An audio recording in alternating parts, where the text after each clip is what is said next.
Hey peeps, welcome to another video. Today it's another of the mini tutorials that I'm doing that go into making up this dress, which is the McCall 6696 shirt dress. And today I'm going to be showing you how to use bias binding to finish an armhole. So let's get started. Okay, today I'm going to be talking you through one of the ways that I finish an armhole with bias binding. So I have my bodice here. It's going to be a sleeveless bodice and I would like to finish the armhole with bias binding to keep it nice and neat. I'm also top stitching everything, so I think the top stitching around the armhole is going to blend in and look really nice with the aesthetic of the dress. So the first thing that you're going to need is some bias binding. Now I buy mine from eBay, I buy pre-made. I really like this stuff, I use it on pretty much every project that I have.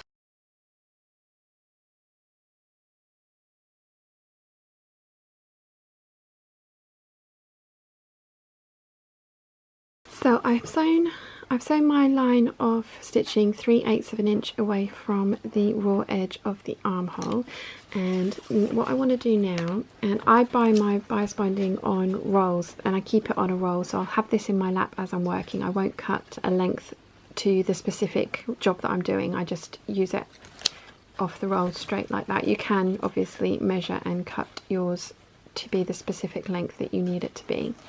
But the first thing that you need to do is you're going to start attaching your bias binding with the raw edge of the bias binding meeting that stitching line that you've sewn in, so that you'll be stitching in this groove here, which means that you are stitching 5/8 of an inch away from the raw edge, which is the seam allowance.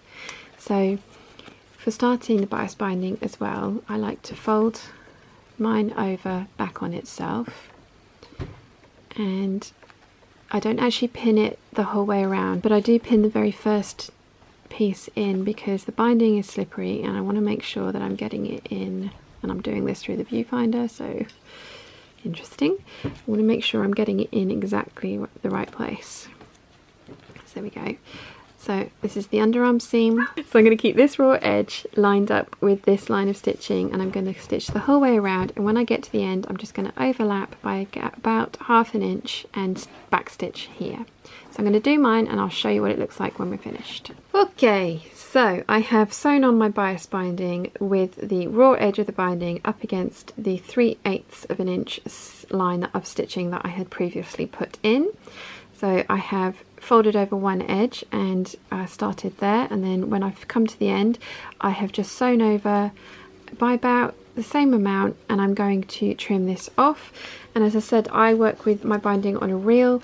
This 25 meters is around £7 from eBay, and I will list the suppliers that I use in the description bar down below. So I'm just going to chop this off here. The next thing that we want to do is chop off this excess seam allowance. We don't need this, it's going to be in our way. And I actually like to cut mine just inside of this stitching line so that the entirety of stitching line comes away with the excess seam allowance. And again, I'm going to do that and I will show you what it looks like when I'm done.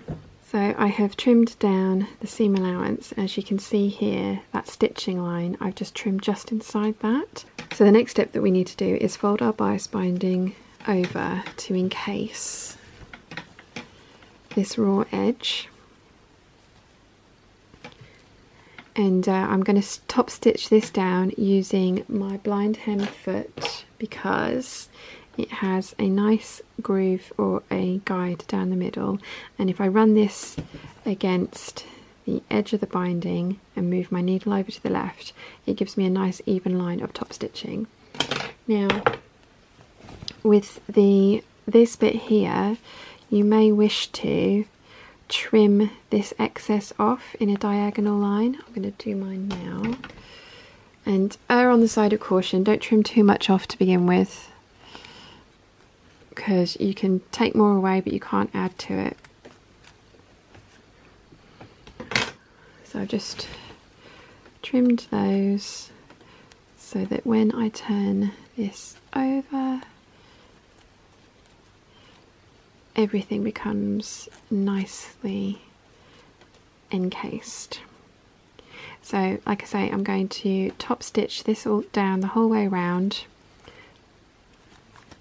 and I will show you what that looks like when I'm done. So I've top stitched the bias binding down, and the next thing I need to do is go and press everything because it's all a little bit bouncy at the moment. So I'm going to press everything flat, and then the next thing I want to do after that is press everything so that the bias binding is pressed to the inside of the garment. And you want to have, and the way that this is sewn in should allow this to happen, but you want to have about 1/16 of an inch of the outer fabric showing on the inside of the garment. So take your time. This stuff is cut on the bias, so it should mold itself nicely the whole way around. Press it flat first and then press it to the inside of the garment.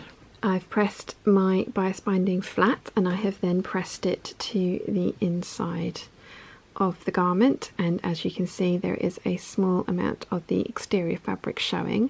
So the next thing I want to do is top stitch this down, and you can base this down and then top stitch from the right side of the fabric, and that is a very valid way of doing it because this can end up with puckers. You want to be very careful that this all lies really flat. I'm going to do it from this side with my blind hem foot again because I have a guide on there and I can run that up against this, and I'm going to take it really slowly and just make sure that everything is lying nice and flatly so that I don't end up with puckers on my stitching line. That's the theory. Let's see if it works. I've top stitched the binding down from the wrong side. This all needs a really good press, but that is the armhole finished. If you have any questions, please let me know in the comment section down below and I will do my best to answer them for you. I really hope you've enjoyed today's video. If you have, please give it a thumbs up. If you haven't yet, please subscribe, and I'll see you again very soon. Bye!